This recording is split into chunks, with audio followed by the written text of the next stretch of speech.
जय आत्म, जय आनंद, जय देवेंद्र, जय शिव, जय श्रमण शंख।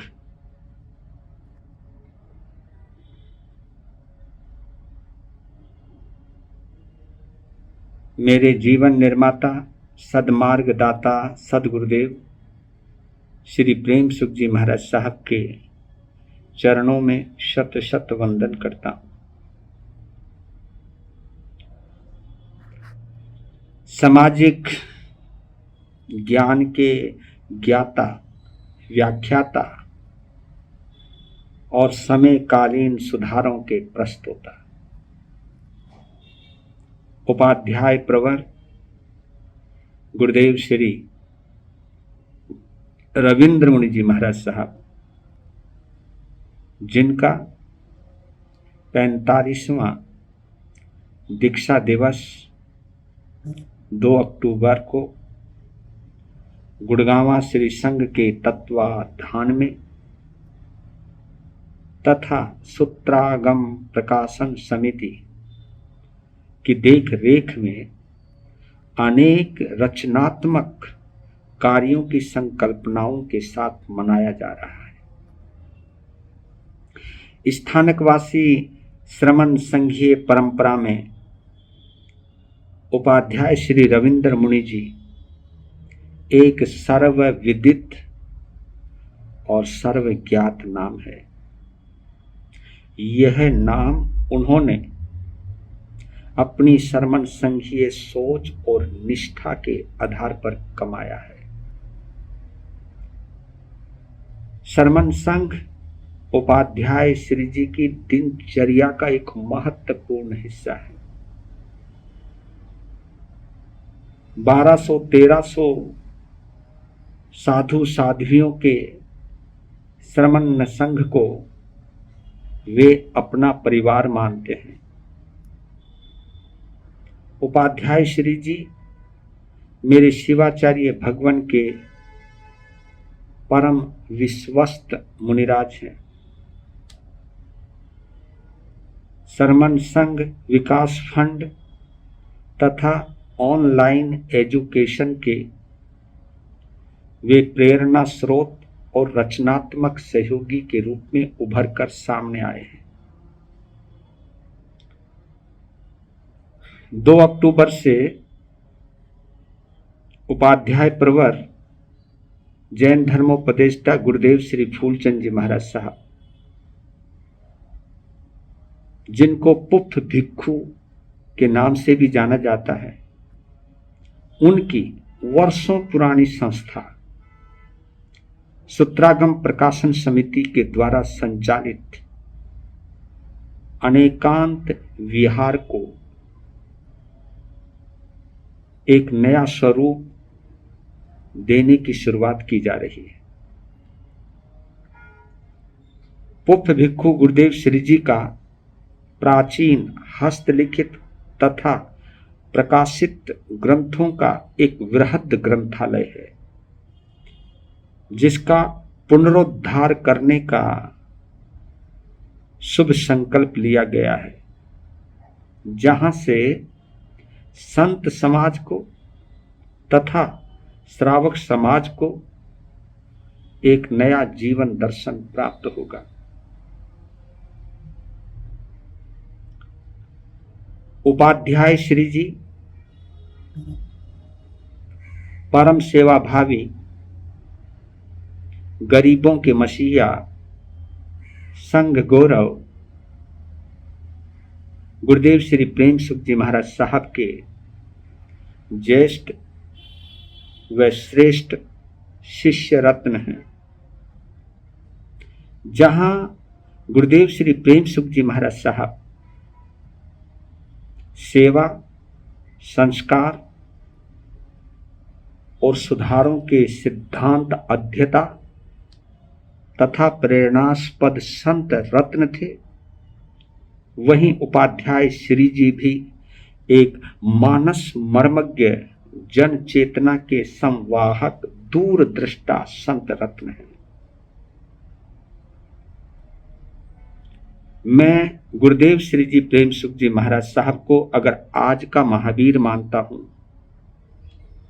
तो उपाध्याय श्री जी को मैं आज का वर्तमान का गौतम स्वामी मानता हूं। उपाध्याय श्री जी विनम्रता, उदारता और विद्वता की त्रिवेणी है। गुरुदेव श्री जी ने अगर आपको आगे बढ़ाया है तो आपने भी अपनी विनम्रता पूर्ण पुण्यवाणी से गुरुदेव श्री जी की यश सुरभि को दिग दिगंत तक फैलाया है। उपाध्याय श्री जी का जन्म सदर बाजार पहाड़ी धीरज गली जाटान में पंडित श्री शंकरलाल शर्मा तथा माता श्री दुलारी शर्मा की रत्न कुक्षी से हुआ। जिस बिल्डिंग में आपका जन्म हुआ उसी में सुश्रावक श्री आत्माराम जैन सपरिवार निवास करते थे।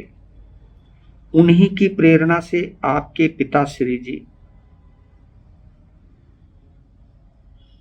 गुरुदेव श्री प्रेम सुख जी महाराज साहब के परिचय में आए।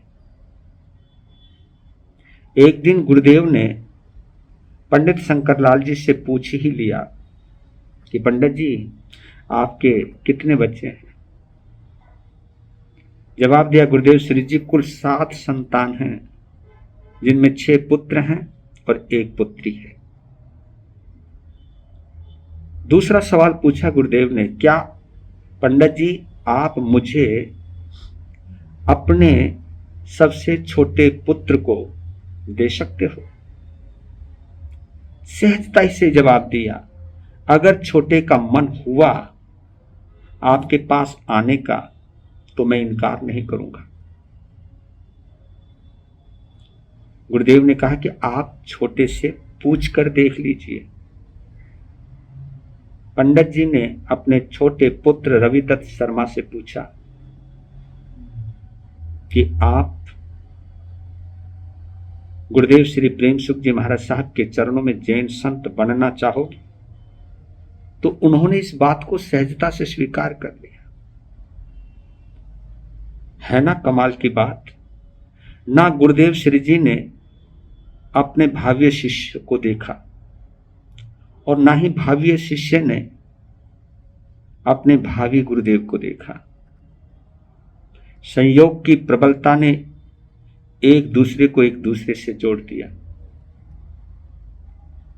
11 अक्टूबर 1978 को दिल्ली इंदरपुरी में दशहरे के दिन गुरु शिष्य एक दूजे के बन गए।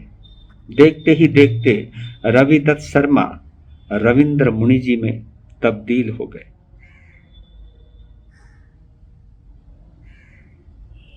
उस वक्त मुझे भी उपाध्याय श्री जी के दीक्षा के रथ में बैठने का सौभाग्य प्राप्त हुआ। वो नजारा आज भी मेरी आंखों में जीवित है।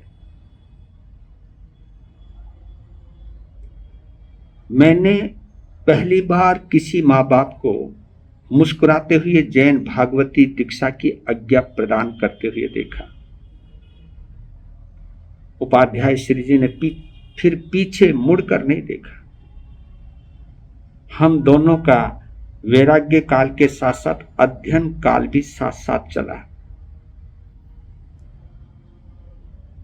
मात्र 6 महीने के दीक्षा काल से ही उपाध्याय श्री जी ने प्रवचन प्रारंभ कर दिया।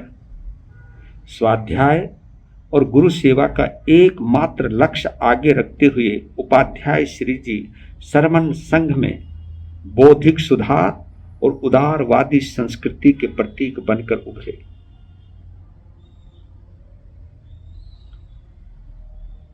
समाज के नवनिर्माण का जो सपना उपाध्याय श्री जी ने देखा है वो सत्य साबित हो, यही मंगल कामना करता हूं और उनके चरणों में सत सत वंदन करता हूं। इन्हीं शुभ भावनाओं के साथ आपका अपना रमणीक मुनि सलाहकार श्रमण संघ। जय श्रमण संघ, शर्मन संघ जयवंत रहे।